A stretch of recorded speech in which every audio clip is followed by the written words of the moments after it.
Bismillahirrahmanirrahim. Assalamualaikum warahmatullahi wabarakatuh. Yang terhormat kepada Ibu Hernanelis MPD selaku dosen pengampu mata kuliah pengembangan kurikulum PHI berbasis literasi. Di sini saya Dea Aprilia Jahrani dengan nomor induk mahasiswa 20121002 dari kelas PAIA akan membahas materi tentang hakikat kurikulum. Baiklah, yang pertama yaitu pengertian hakikat kurikulum. Hakikat kurikulum adalah acuan sebuah lembaga untuk membentuk citra dan aturan sekolah untuk mewujudkan cita-cita dan tujuan yang telah dirancang. Pada dasarnya, sebuah kurikulum itu dibentuk dan dirancang agar mampu mewujudkan peserta didik yang memuat semua aspek, baik aspek kognitif, afektif, maupun psikomotorik. Baiklah, selanjutnya itu ada fungsi hakikat kurikulum. Fungsi hakikat kurikulum itu yang pertama ada fungsi penyesuaian. Fungsi penyesuaian ini mengandung makna bahwa kurikulum sebagai alat pendidikan harus mampu mengarahkan siswanya untuk memiliki sifat well-educated yang artinya mampu menyesuaikan dirinya dengan lingkungan, baik lingkungan fisik maupun lingkungan sosial. Yang kedua yaitu fungsi integrasi.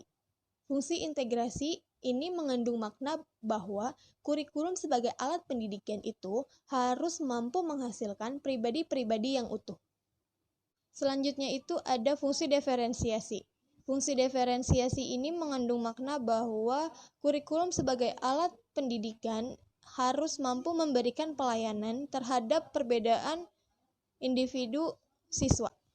Selanjutnya itu ada fungsi persiapan. Fungsi persiapan ini mengandung makna bahwa kurikulum sebagai alat pendidikan ini harus mampu mempersiapkan siswanya untuk melanjutkan studi pendidikan ke jenjang yang lebih tinggi. Selanjutnya itu ada fungsi pemilihan. Fungsi pemilihan ini mengandung makna bahwa kurikulum sebagai alat pendidikan itu harus mampu memberikan siswanya pilihan program-program apa yang mereka minati dan mereka kuasai. Fungsi yang terakhir ini adalah fungsi diagnostik. Fungsi diagnostik ini mengandung makna bahwa kurikulum sebagai alat pendidikan itu harus mampu mengarahkan dan membantu siswa untuk dapat menerima kelemahan dan kekurangan yang telah mereka miliki. Materi yang selanjutnya ini ada peran hakikat kurikulum. Peran hakikat kurikulum ini dibagi menjadi 3. Yang pertama itu ada peran konservatif. Pada hakikatnya, peran konservatif ini menempatkan kurikulum berpotensi kepada masa lampau. Yang kedua itu ada peran kreatif.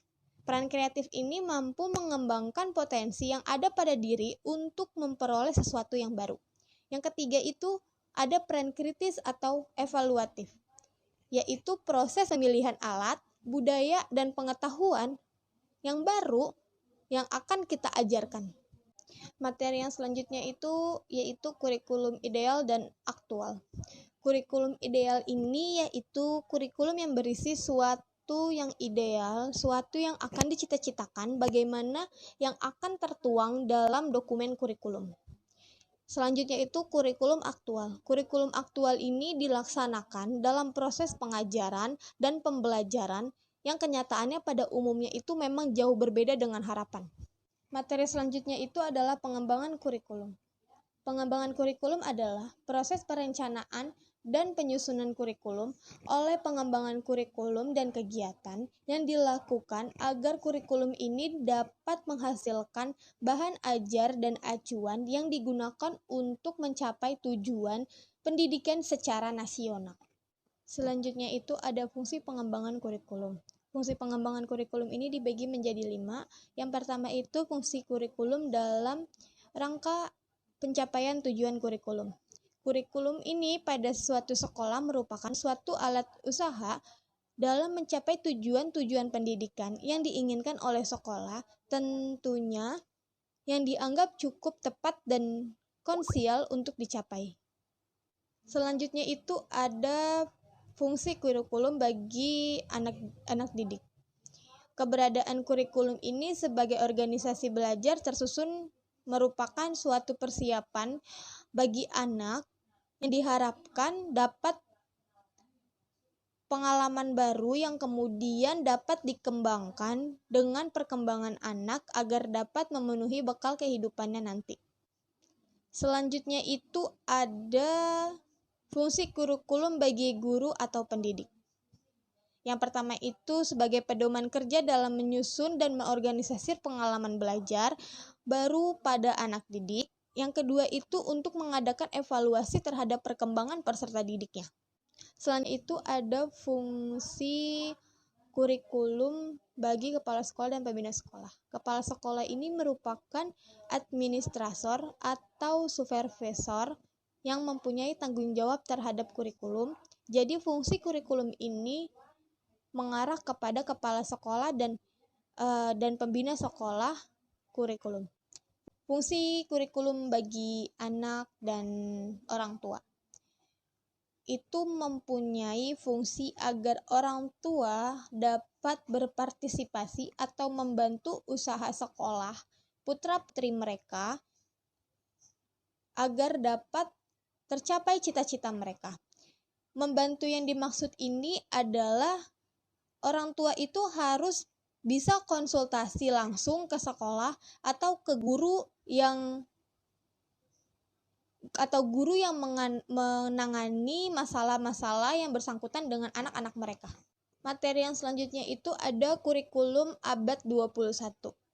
Pendidikan pada abad 21 ini merupakan pendidikan yang berintegrasi antara percakapan, pengetahuan, keterampilan, dan sikap, serta menguasai terhadap teknologi informasi dan komunikasi atau TIK.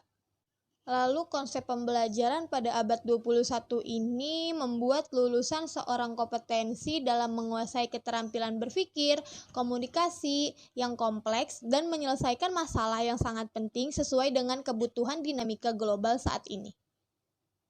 Selain itu, keterampilan globalisasi dan kreativitas juga dibutuhkan anak-anak muda untuk menghadapi kompleksnya perkembangan dunia yang sangat pesat. Menurut Hidayat, pendidikan abad 21 ini merupakan pendidikan yang mengintegrasikan antara percakapan, pengetahuan, keterampilan, dan sikap serta penguasa terhadap teknologi informasi dan komunikasi. Baiklah, mungkin itu saja yang dapat saya sampaikan. Kurang lebihnya saya mohon maaf. Wabillahi taufiq wal hidayah. Wassalamualaikum warahmatullahi wabarakatuh.